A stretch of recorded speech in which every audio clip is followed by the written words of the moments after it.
just met him for the first time. And Bennett, one of my A students from the year of some years ago. Yeah. I wasn't going to throw you under the bus Some by years dating ago. you like that. Some years ago.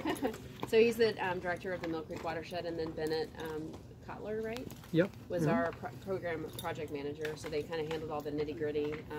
So I'm just here to look at it too. I can't really answer any questions about all the technical stuff, but these guys can. Then we're going to take a walk through, and if you have questions, just let these guys know. So, thank you. All right. Thanks, Lynn. Sure. Hey, everybody. My name is Dave Schmidt.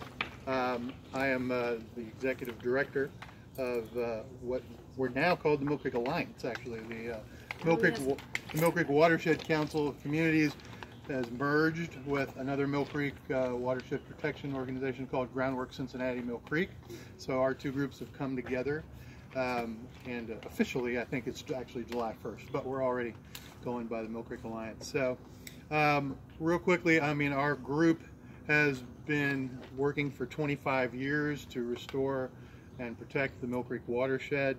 Some of you may remember that back in the early 90s, the state named it as the most polluted stream in the state, and then in 1997, the National River Conservation Group, actually this river conservation group, American Rivers, named it as the most endangered waterway, the most endangered urban waterway in North America. And it really deserved it at that time. The water quality was awful. There was lots of stuff being dumped in it, as well as all the sewer discharges that we still have some problems with today. But we've been working for 25 years to restore and protect the watershed, and the results have really been spectacular. We still have some problems to deal with going forward, no doubt about that at all. But the water quality today, if there hasn't been a big rainstorm and the CSOs haven't kicked in, the water quality is as good as it is in the Little Miami.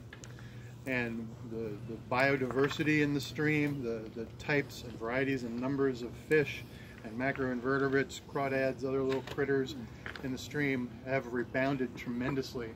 And you know, now you can see stuff like beavers, as we were just talking about, are repopulating the watershed, which can be a pain in the butt if you're a landowner and they go after your trees, but it's great for us to see that kind of wildlife coming back. And there's all kinds of different species of herons. Last summer we had an osprey that was hanging out on the creek down by Solway Park and Northside.